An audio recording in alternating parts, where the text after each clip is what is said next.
오소서 성령님, 따라 내 믿음이 너를 구원하였다. 안녕하세요. 잘 지냈어요? 네, 좋습니다. 시험 잘 보기 바랍니다. 네. 신부님은 시험 때는 항상 신났습니다. 나의 성실함이 다 증명되는 날이기 때문에 나의 노력은 절대 나를 배신하지 않는다. 이 명확한 명제가 사실이라는 게 온전히 드러나기 때문에 시험 때는 항상 설레는 마음으로, 기쁜 마음으로 시험을 보러 갔던 기억이 있습니다. 미안합니다. 자, 오늘 복음 말씀 굉장히 긴데요. 두 개의 기적 이야기가 우리에게 선포가 되었습니다. 첫 번째 기적 이야기는 하혈하던 여인이 예수님 옷자락에 손을 딱 댐으로 인해서 기적을 받게 됩니다. 기적? 근데 이 기적을 일으킨 사람이 누굴까요? 누굴 것 같아요? 이 기적의 주도권 누가 일으켰을까요? 기적을? 예수님? 예수님, 결과적으로 예수님이 일으키셨지만 이 기적의 주도권은 예수님에게 있지 않았습니다. 왜냐하면은 내가 접은 옷에 손을 대기만 해도 구원받겠지 라고 믿음을 갖고 예수님 옷에 손을 대는 순간 기적이 일어나게 됐죠. 그죠? 그러니까 하혈하는 여인이 이 기적의 주도권을 갖고 있습니다. 예수님은 그 여인한테 기적을 일으킬 계획이 전혀 없었습니다. 그런데도 믿음을 갖고 예수님께 다가가니까 기적이 일어나게 됩니다. 많은 군중들도 예수님 옷자락에 손을 댔다고 오늘 복음은 알려줍니다. 그런데 많은 군중들이 하혈하는 여인과 똑같이 옷에 손을 대었지만 기적을 체험한 사람은 하혈하는 여인이었습니다. 실제로 손을 대다 라는 이 그리스 말을 사전적인 의미로 보면 접촉하다, 손을 대다 이런 의미도 있지만 매우 밀접한 관계를 맺다, 누구와 교제하다 이런 사전적인 의미도 함께 갖고 있습니다. 그러니까 우리는 이 부분을 통해서 믿음의 의미가 무엇인지 알 수 있죠. 누구와 매우 밀접한 관계를 맺게 되는 것, 이게 믿음입니다. 반에 보통 몇 명 있어요? 요즘에는 한 반에 19명? 야, 신부님 때는 한 50명씩 있었는데 한 반에 50명씩 있었습니다. 그것도 반이 막 8반, 9반까지 이렇게 있었어요. 신부님 때는.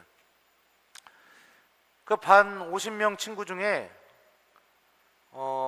정말 친한 친구가 50명이 모두가 다 정말 친할까요? 보통은 그렇지 않습니다. 그죠? 보통 내 짝꿍이었던가 아니면은 좀 예전부터 알고 지냈던 친구던가 우연한 기회로 그 친구와 친해져서 계속 이렇게 뭔가 좀 함께했던 그런 친구들이 시간이 오래 지나도 지금도 만날 수 있는 친구들이 되고 마음을 나눌 수 있는 친구들이 됩니다. 그러니까 여기서 우리가 알 수 있죠. 모두가 다 나의 친구가 될 수 없습니다. 나의 친구가 될 수 있는 사람은 나와 무엇인가를 함께하는 친구, 그 다음에 나와 나에게 이렇게 함께 시간을 보내는 친구, 또 마음이 맞는 친구, 그런 친구들이 나와 무엇인가를 함께하고 기억되는 친구들이죠. 모든 사람들이 예수님의 기적을 체험할 수는 없습니다. 예수님과 무엇인가를 함께하는 마음이 있는 사람들에게만, 예수님과 함께하는 시간을 보내는 사람들, 그런 마음을 갖고 있는 사람들에게만 기적이 일어날 수 있다는 것을 첫 번째 기적은 알려주죠. 두 번째 기적 이야기 볼까요? 두 번째 기적 이야기는 기적의 주도권이 누구한테 있을까요? 예수님한테 있죠. 예수님이 죽어있는 소녀를 손을 붙잡고 확 일으켜서 죽음에서 생명으로 다시 불러내십니다. 그런데 너무 신기한 점이 있습니다. 예수님께서 그 집안에 있던 모든 사람들 앞에서 그 소녀를 살리지 않았습니다. 그 소녀가 죽음에서 생명으로 일으켜지는 것을 체험한 사람은 극소수였습니다. 자, 복음서에 어떻게 표현이 되면 이렇게 표현되어 있습니다. 예수님께서는 그들을 다 내쫓으신 다음, 다 내쫓았대요. 그죠? 아이의 아버지와 어머니와 당신의 일행만을 데리고 아이가 있는 곳으로 들어가셨다 라고 이렇게 되어 있습니다. 자, 우리 논리적으로 생각해 봅시다. 모든 사람들이 다 있는 앞에서 죽어있는 아이를 살리게 되면 모든 사람들이 다 예수님 믿을 수 있어서 더 좋은 거 아닐까요? 그렇게 생각이 안 드나요? 근데 왜 예수님은 모든 사람들 앞에서 죽어있는 아이를 살리지 않고 아이 부모님과 당신의 제자들만 데리고 그 아이가 살아나는 것을 그들에게만 보여줬을까요? 이유가 무엇일까요? 오늘 복음에 이런 표현이 있습니다. 다 내쫓은 사람들이 어떤 사람들이었는가?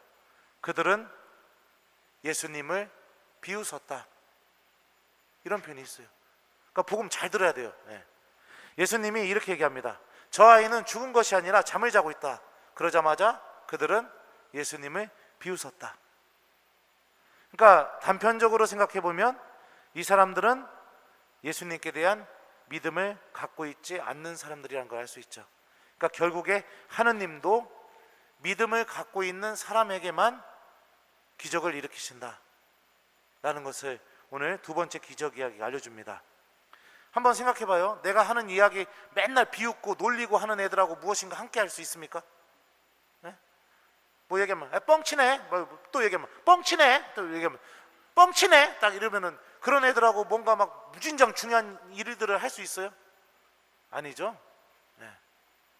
마찬가지입니다. 하느님도 들을 마음이 없고 믿을 마음이 없는 사람들 앞에서는 그 어떤 것도 하실 수가 없습니다. 그래서 마테오복음을 보면, 마테오복음서에서, 오늘 마르코복음서예요, 이런 표현이 있습니다. 그리고 그들이 믿지 않았으므로 그곳에서는 많이 기적을 일으키지 않으셨다. 그러면은 우리는 오늘 복음이 알려주는 메시지를 명확하게 알 수 있죠. 그죠? 하느님과 밀접한 관계를 맺고 아무리 힘든 상황 속에서도 예수님께 다가가서 예수님 안에서 답을 얻으려고 하는 사람들 안에서 기적이 일어난다. 하느님도 믿음을 갖고 있는 이들 안에서 기적을 일으키신다 라는 명확한 메시지가 오늘 복음을 통해서 우리에게 주어지게 됩니다. 우리 중고등부 청년 여러분들 한번 생각해 보십시오. 여러분들이 믿고 있는 사람들, 그 사람들과 어떻게 해서 믿음이 생기게 되었는지 한번 곰곰이 생각해 봤으면 좋겠습니다. 내가 필요할 때마다 뭐를 줘서 믿음이 생기나요? 아니면은 내가 원할 때마다 무엇인가를 해주기 때문에 보통 믿음이 생기나요? 보통 믿음은 그렇게 출발하지 않습니다. 그냥 우연한 기회에 그 사람과 대화하게 되고, 그러다 보니까 마음이 맞게 되고, 그러다 보니까 자꾸 많은 이야기들을 나누게 되고, 그러다 보니까 서로의 공통점이 많이 있다는 것을 발견하게 되고, 그러면서 함께 뭐 이야기도 하고 놀기도 하고, 그러면서 친해지다 보면 믿음이 생기게 됩니다. 부모님과의 관계도 그렇죠. 부모님이 나에게 무엇인가를 해줄 때만 믿음이 생깁니까? 내가 간절히 원하는 것을 들어줘야만 부모님에 대한 믿음이 생깁니까? 절대 아니죠. 부모님과 내가 계속해서 내가 태어난 순간부터 지금까지 끊임없이 함께 있었음, 그것이 부모님에 대한 무조건적인 믿음을 우리에게 만들어줬죠. 그죠? 우리들이 이렇게 누군가와 진실한 믿음, 또 누군가와 정말로 소중한 믿음을 이런 방법으로 맺었다면 하나님과의 관계도 이렇게 맺으시기 바랍니다. 주님, 오늘 뭐 시험이라서 얘기하는 건 아니지만, 예수님 나 오늘 시험 보는데 100점 맞게 해주세요. 이런 식으로 뭔가를 달라고만 하는 관계, 또 내가 필요 없으면 언제든지 등 돌릴 수 있는 관계, 하느님의 말씀이 나에게는 아무 소용이 없어서 군중들처럼 비웃을 수밖에 없는, 그냥 들리지도 비웃는 정도가 아니라 아예 들리지도 않고 아무 상관없이 살아가는 그런 관계, 내가 그렇게 하느님과 관계를 맺으면 하느님은 우리들 안에서 아무 일도 할 수 없습니다. 그러니까 내가 누군가와 신뢰의 관계, 믿음의 관계를 맺었던 그 방법으로 하느님과도 같이 그 관계를 맺어봤으면 좋겠습니다.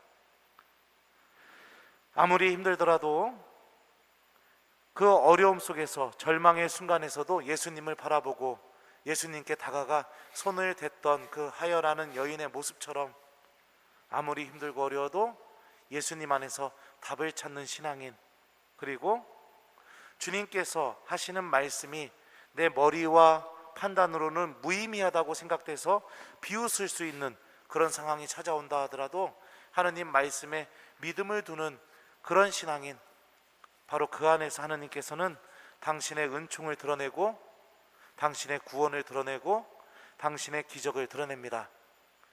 여러분들의 믿음은 어디에 손을 대고 있는지 한번 생각해 보시기 바랍니다. 오늘 제1독서에서는 악이 질투에서 세상에 죽음이 들어왔다고 합니다. 악은요, 생명에서 죽음으로 우리를 인도합니다. 하느님은 죽음에서 생명으로 우리들을 인도합니다. 그렇다면 내 믿음의 손은 어디에 손을 뻗치고 있습니까? 하느님인지 아니면은 하느님이 아닌 악이 인도하는 길인지 한번 곰곰이 생각해 보면서 우리도 하여라는 여인의 믿음을 본받아 내가 갖고 있는 믿음이 나를 구원할 수 있는 힘을 드러낼 수 있도록 노력하는 그분의 자녀가 되는 한 주간이 되길 바랍니다. 숙제 줄게요. 일주일 동안 우리 하느님과 예수님과 또 성령님과 진실한 관계를 맺는 것이 숙제입니다. 여러분들 친구들과 맺는 그 관계, 우리 청년 여러분들, 여러분들이 믿고 있는 사람들과 맺고 있는 그 관계, 그 관계를 그대로 하느님과 맺어보는 한 주간이 되었으면 좋겠습니다. 자주 만나십시오. 자주 대화하십시오. 함께 계십시오. 또 무엇인가를 함께 나누고 공유하십시오. 이런 게 믿음을 우리에게 만들어주죠. 하느님과도 똑같이 그래봤으면 좋겠습니다.